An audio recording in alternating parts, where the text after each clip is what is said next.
constant state of comparison.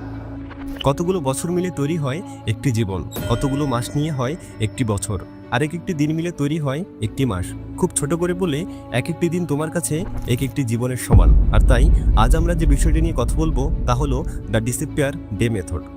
নগর বায়োস্কোপের অনেকগুলো ভিডিওতেই তোমরা দেখেছো যে আমি তোমাদের বলেছিলাম 1 বছরের জন্য গায়েব হয়ে যাও, 6 মাসের জন্য গায়েব হয়ে যাও, 1 মাসের জন্য গায়েব হয়ে যাও। এমন অসংখ্য চ্যালেঞ্জ আমি তোমাদের দিকে ছুড়ে দিয়েছিলাম, কিন্তু আজ আমি তোমাদের বলছি যে তুমি শুধুমাত্র 1 দিনের জন্য গায়েব হয়ে যাও, এর বেশি দরকার নেই। তোমার হয়তো মনে হচ্ছে যে তুমি তোমার কাজে কনসেন্ট্রেট করতে পারছো না, ফোকাস করতে পারছো না। তুমি হয়তো ভাবছো তোমার ফোকাসটা জায়গা মতো নেই, তাই তুমি ঠিকমতো নিজের লক্ষ্যকে টার্গেট করতে পারছো না। কিন্তু ভাই, আমি তোমাকে বলছি তুমি পুরোপুরি ভুল ধারণা করছো। তোমার ফোকাসের কিচ্ছু হয়নি, তোমার ফোকাস তোমার মধ্যেই আছে। তোমার এই জেদ, তীব্র ইচ্ছা, আকাঙ্ক্ষা, মনোবল, সাহস ও তোমার ভেতরকার হিম্মত এখনো তোমার মধ্যে আছে, শুধু সেগুলো তুমি ঠিকমতো জাগিয়ে তুলতে পারছো না। কিন্তু কেন? উত্তরটা আজকের এই ভিডিওটি সম্পূর্ণ দেখলেই জেনে যাবে। প্রথমেই তোমাকে যেটি করতে হবে সেটি হলো সেই সমস্ত কিছু থেকে দূরে সরে আসতে হবে যেগুলোর সাথে তোমার লক্ষ্যের কোনো সম্পর্ক নেই, যেগুলো তোমার লক্ষ্য পূরণে বিন্দুমাত্র সাহায্যটুকু করছে না, বরং তোমাকে লক্ষ্যভ্রষ্ট করছে। দিন দিন নিজের লক্ষ্য থেকে তোমাকে দূরে সরিয়ে দিচ্ছে। আর সেটা হতে পারে কোনো মানুষ, কোনো বস্তু কিংবা তোমার কোনো স্বভাব। তবে সেটা যাই হোক না কেন, তোমাকে শুধু এটা মাথায় রাখতে হবে যে জীবন থেকে সেই সমস্ত কিছু সরিয়ে ফেলতে হবে যা তোমাকে তোমার স্বপ্নের কাছ থেকে দূরে সরিয়ে দিতে চায়।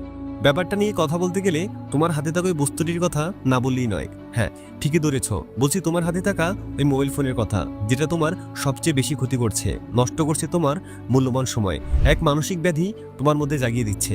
থাক, ওদিকে আর না যায়, কারণ আজ শুধুমাত্র তোমাদের একদিনের জন্য নিখোঁজ হওয়ার কথা শোনাবো। একটা প্রশ্ন করি, তোমার মোবাইলের স্ক্রিন টাইম কত? তোমারটা কত সেটা আমি ঠিক কারেক্টলি বলতে পারছি না, তবে আমি এটা জানি বর্তমান জেনারেশনের ছেলে মেয়েদের গড়ে স্ক্রিন টাইম 9 ঘন্টা। অর্থাৎ দিনের 24 ঘন্টার মধ্যে 9 ঘন্টায় তারা মোবাইল, ল্যাপটপ, কম্পিউটার কিংবা টিভির সামনে কাটিয়ে দেয়। কিন্তু আজ আমি তোমাদের যে চ্যালেঞ্জ দিচ্ছি সেখানে মোবাইল ফোন থেকে তোমাকে একদিনের জন্য পুরোপুরি দূরে সরে যেতে হবে। তোমার মোবাইল ফোনটিকে 10 থেকে 12 ঘন্টার জন্য সুইচ অফ করে দাও, আর যদি খুব বেশি দরকার হয় তাহলে গুরুত্বপূর্ণ অ্যাপসগুলো ছাড়া বাকি সমস্ত অ্যাপ একদিনের জন্য ডিলিট করে দাও। না, আমি তোমাদের নোটিফিকেশন অফ করার কথা বলবো না, কারণ তুমি যদি নোটিফিকেশন অফ করে রাখো তারপরে তোমার ইচ্ছা জাগবে যে একবার ফেসবুকে ঢুকে দেখি যে কে কে মেসেজ দিল, কে কি পোস্ট করলো, কার কয়টা রিয়েক্ট করলো, আর কে কয়টা কমেন্ট করলো। ব্যাস, আবার তুমি মগ্ন হয়ে যাবে সোশ্যাল মিডিয়ার জগতে। তাই সব নোটিফিকেশন বন্ধ বা চালু করার খেলা বাদ দিয়ে সুন্দর মতো সমস্ত অ্যাপ ডিলিট করে দাও, আর মোবাইল ফোন অফ করে রাখতে পারলে তো আরো ভালো। এই একটি দিন তুমি কোনো ওয়েব সিরিজ দেখতে পারবে না, তুমি দেখতে পারবে না কোনো মুভি, কোনো নাটক, করতে পারবে না বন্ধুদের সাথে পার্টি। এই একদিনের জন্য তোমার ঘুরতে যাওয়া বন্ধ, বাইরে আড্ডা দেওয়া বন্ধ, অযথা বকবক করা বন্ধ, অলসের মতো বিছানায় পড়ে থাকা বন্ধ, ঘন্টার পর ঘন্টা মোবাইল ফোন ঘাটাঘাটি বন্ধ। একটা কথা কি জানো, যখন আমরা কোনো কাজে বসি তখন সেই কাজের প্রতি আমাদের পুরোপুরি ফোকাস আনতে 15 থেকে 20 মিনিট সময় লাগে, কিন্তু কোনো কারণে যদি সেই কাজ ছেড়ে আমরা অন্য কোনো কাজের দিকে ফোকাস দেই কিংবা অন্য কোনো কিছু নিয়ে ভাবতে শুরু করি, তাহলে আমাদের সমস্ত ফোকাস সেই কাজ থেকে সরে যাবে। তারপর আবার যখন কাজ শুরু করব তখন আমাদের ফোকাস আস্তে আস্তে 15 থেকে 20 মিনিট সময় আবার নষ্ট হবে। ধরো মনোযোগ সহকারে তুমি কোনো কাজ করছো, এমন সময় তোমার ফোনে কোনো নোটিফিকেশন বেজে উঠলো কিংবা কারো কল আসলো, আর আমি কনফিডেন্সের সাথে বলতে পারি তুমি তোমার সেই কাজ ছেড়ে সুন্দর মতো মোবাইল ফোনটি হাতে নিয়ে সেগুলো চেক করা শুরু করবে। আর এমনটা তুমি সবসময় করো, যার কারণে কোনো কাজে তুমি ফোকাস দিতে পারো না, সময় মতো নিজের কাজটাও শেষ করতে পারো না, তোমার ভেতরকার আগ্রহ হারিয়ে যায়। সো এই সমস্ত কিছুকে নিজে থেকে দূরে সরিয়ে দাও যা তোমাকে তোমার স্বপ্নের কাছ থেকে দূরে সরিয়ে নিচ্ছে। তারপর তোমাকে যা করতে হবে তা হলো নিজের জন্য একান্ত একটা পরিবেশ তৈরি করা। তোমার সারাদিন থেকে তোমাকে এমন একটি সময় বের করতে হবে যে সময়টাতে তুমি একান্ত নিরিবিলিতে নিজের কাজ করতে পারো। তোমাকে এমন একটি পরিবেশে থাকতে হবে যেন তোমার আর তোমার কাজের মধ্যে তৃতীয় কোনো ব্যক্তি ইন্টারফেয়ার না করে। আর এমন পরিবেশ শুধুমাত্র সকালবেলায় সম্ভব, তাই তোমাকে খুব ভোরে ঘুম থেকে উঠতে হবে, কারণ সে সময় পরিবেশ পুরোপুরি ঠান্ডা থাকে, বাড়ির সকলে শান্তিতে ঘুমায়, আশেপাশে কোনো আওয়াজ নেই, কোনো কলহ নেই, তোমাকে ডাকাডাকি করার মতো কেউই নেই।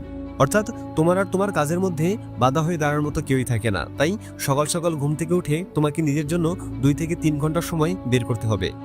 এবার হয়তো অনেকে বলবে যে ভাই আমার দ্বারা সকালবেলা হবে না, তারা চাইলে রাতে সেই সময়টাতে করতে পারো যেই সময়টাতে সবাই ঘুমিয়ে থাকে, অর্থাৎ সেম টু সেম সকালবেলার মতো, পরিবেশ যখন একদম নীরব। তারপরে যদি কেউ বলো যে ভাই আমার ঘরের মধ্যে অনেক মানুষ ঠিকমতো কাজ করতে পারি না, একটা রুমও ম্যানেজ করতে পারি না, তাদেরকে বলবো দিনে একটা সময় বের করে কোনো একটি লাইব্রেরিতে চলে যাও, যেখানে কেউ তোমাকে কোনো ধরনের ডিস্টার্ব করবে না, তুমি নিশ্চিন্তে ব্যক্তিগতভাবে শান্ত পরিবেশে তোমার কাজ করতে পারবে। এতক্ষণ তো বললাম কিভাবে নিজের জন্য সময় বের করবে, আর এখন বলবো কিভাবে সেই সময়টাকে কাজে লাগাবে। তোমাকে যেটি করতে হবে তা হলো দিনের শুরুতেই সবচেয়ে কঠিন ও বড় কাজটি শেষ করার চ্যালেঞ্জ নিতে হবে। কারণ যখন তুমি সবচেয়ে বড় কাজটি ফেলে রাখো তখন সময় যত যেতে থাকে তোমার উপর চাপও তত বাড়তে থাকে। কিন্তু যদি তুমি সেই কাজটিকে সবার আগে শেষ করে ফেলো তাহলে দেখবে সারাদিন তোমার আর প্রেশারাইজ ফিল হবে না, তুমি খুব রিল্যাক্সে সারাটা দিন কাটাতে পারবে। এবার যে বিষয়টি নিয়ে আমরা কথা বলবো তা হলো বিশ্রাম। কারণ কাজ করাটা যতটা জরুরি তোমার জন্য বিশ্রামটাও ঠিক ততটাই জরুরি। তোমাদের মধ্যে অনেকে হয়তো আছে যারা একবার কাজ করা শুরু করলে আর থামতে চাও না, কারণ তারা মনে করে তারা ফুল ফোকাসের সাথে কাজ করছে এবং যদি তারা এখান থেকে একবার ব্রেক নেয় তাহলে তাদের ফোকাসটা নষ্ট হয়ে যাবে। কিন্তু আমি তোমাদের বলছি এমনটা ভুলেও করো না, কারণ আমাদের ব্রেন স্বাধীনভাবে চলতে পছন্দ করে। যদি তুমি তাকে দিয়ে ঘন্টার পর ঘন্টা পরিশ্রম করাও তাহলে তার মনে থাকে যে তার উপর কেউ জোর জবরদস্তি করছে, আর এই কারণে কাজের উপর তোমার বিরক্তি লাগা শুরু হয়। কিন্তু যদি তুমি কাজের ফাঁকে ফাঁকে 8 থেকে 10 মিনিট একটা ছোট্ট ব্রেক নাও তাহলে আমাদের ব্রেন এটা মনে করে যে তাকে কোনো প্রেশার দেওয়া হচ্ছে না, যার ফলে কাজের উপর বিরক্তিবোধ আসে না। তাই নিজের ফুল ফোকাস ধরে রাখতে চাইলে কাজের ফাঁকে ফাঁকে অবশ্যই তোমাদের ছোট্ট একটা ব্রেক নেওয়া ভীষণ জরুরি। জীবনে বড় কিছু অর্জন করতে হলে প্রথমে একটি পদক্ষেপ নিতে হয়। সেই পদক্ষেপটি যদি ছোট হয় তবু সেটাই আমাদের লক্ষ্য অর্জনের দিকে এগিয়ে নিয়ে যায়। আজকের এই চ্যালেঞ্জ আমাদের শেখাবে কিভাবে একদিনের কঠোর পরিশ্রম একটি লক্ষ্য পূরণে কতটা গুরুত্বপূর্ণ। তোমরা হয়তো ভাবছো মাত্র একদিনে কি বা পরিবর্তন আসবে।